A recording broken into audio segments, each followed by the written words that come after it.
Google वर best home in Nashik type करून थकलात? आता वेळ आहे दीपक बिल्डर्स अँड डेव्हलपर्स यांच्या DBD होम फेस्ट 2025 ला भेट देण्याची। इथे आहे नाशिक मधील प्रोजेक्ट्सचे अनेक पर्याय एकाच छताखाली। 22 सप्टेंबर ते 22 ऑक्टोबर पर्यंत नक्की या आणि बुक करा तुमचं dream home. DBD home fest 2025, 3 lives Govindnagar Nashik. Call 7796 833 833।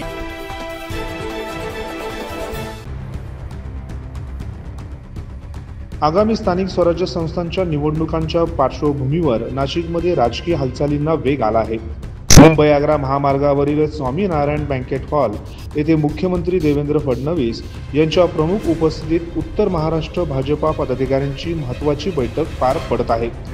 या बैठकीस भाजपा प्रदेशाध्यक्ष रवींद्र चव्हाण आणि आपत्ती व्यवस्थापन मंत्री गिरीश महाजन हे देखील उपस्थित राहणार आहेत। गेल्या काही महिन्यांपासून नाशिक शहरात गुन्हेगारांच्या घटनांमध्ये वाढ झाल्याचं पाहायला मिळतंय। या पार्श्वभूमीवर मंत्री गिरीश महाजन यांनी माध्यमांशी संवाद साधताना गुन्हेगार कोणत्याही गटाचा पक्षाचा असो त्याच्यावर कारवाई होणारच, एकही गुंड मोकळा सोडला जाणार नाही, गोरगरिबांना त्रास देणाऱ्यांचा बंदोबस्त केला जाईल। मुख्यमंत्री देवेंद्र फडणवीस यांनी स्वतः पोलीस आयुक्तांना याबाबत कडक सूचना दिल्याचंही त्यांनी सांगितलं। गुन्हेगार कुठल्याही पक्षाचा असो त्याची हयगय केली जाणार नाही। तुम्ही बघितलं असेल कोणाकोणावर कारवाई होते, कशी येते, त्याच्यामध्ये आम्ही कुठे इंटरफेरन्स करत नाही। नाशिक शहरात ही वस्तुस्थिती आहे, खुनाचे प्रकार असतील, गुंडगिरी असतील, या ठिकाणी वाढत चाललेली आहे आणि म्हणून माननीय मुख्यमंत्री महोदयांनी सीपींना कडक इन्स्ट्रक्शन दिलेले आहेत। मी सुद्धा 15 दिवसापूर्वी आलो, 12 दिवसापूर्वी, त्यावेळेला आपल्याला सांगितलं होतं की या ठिकाणी यापुढे असे प्रकार खपवून घेतले जाणार नाहीत आणि म्हणून त्याचे परिणाम आपल्याला बघायला मिळत आहेत। पण ही वस्तुस्थिती आहे की नाशिक शहरामध्ये काही गुंडांना जास्त माज झालेला आहे।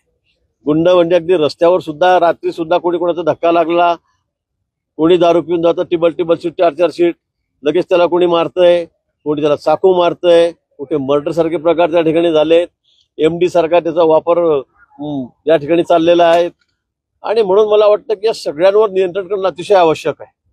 आपणच वेळोवेळी दररोज वर्तमानपत्र आमच्या टीकाही करतात, पण या ठिकाणी आता यापुढे असे प्रकार खपवून घेतले जाणार नाही।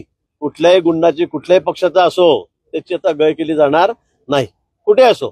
या ठिकाणी कोणाची घरं बळकून घ्यायची, कोणाचे बंगले बळकून घ्यायचे, जमिनीवर जाऊन आपले बोर्ड लावून टाकायचे, तिथे टपऱ्या ठेवून द्यायच्या, मग त्याच्यावर कोणी अट्रॉसिटी करायची, कोणी धार्मिक स्वरूप हिंदू मुस्लिम त्याला द्यायचं, यापुढे हे अजिबात चालणार नाही।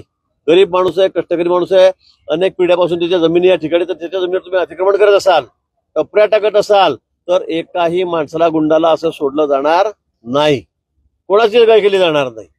कोट्यावधी रुपयाच्या जमिनी आहे त्या गरीब माणसाच्या, तो बिचारा अंगावर कपडे राहिले नाही आणि या गुंडांनी त्या जमिनी बळकावून घेतल्यात, अशी उदाहरणं आमच्याकडे आहेत आणि म्हणून यापुढे आता पोलीस प्रशासनाला सूचना देण्यात आलेल्या आहेत की काही झालं तरी अशा प्रकारची दादागिरी, गुंडगिरी खपवून घ्यायची नाही। येणारा कुंभमेळा आमच्या समोर आहे। दरम्यान शहरातील खड्ड्यांच्या प्रश्नांवर देखील महाजन यांनी प्रतिक्रिया दिली।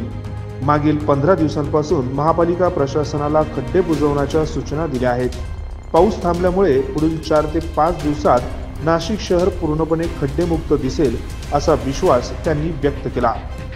9 न्यूज महाराष्ट्रासाठी प्रतिनिधी इसाक कुरेशी, नाशिक।